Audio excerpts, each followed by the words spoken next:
How to add multiple accounts on TikTok. Hello everyone, welcome to our channel. Let's get right into the tutorial. Open the TikTok application on your device and go straight to your profile. On the top center of your screen, you will see your name along with the drop down. Tap on that. Now tap on the add account option. Sign up for TikTok using your phone or email, or you can also use your Facebook account or your Apple ID or your Google account or Twitter account to sign up. Or if you already have an account, then tap on login.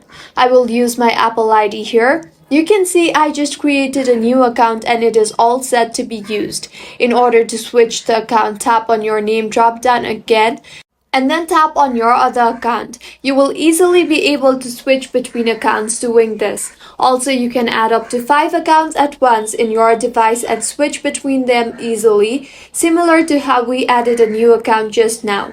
If you find this tutorial helpful, do subscribe to our channel. Thank you for staying with us until the end.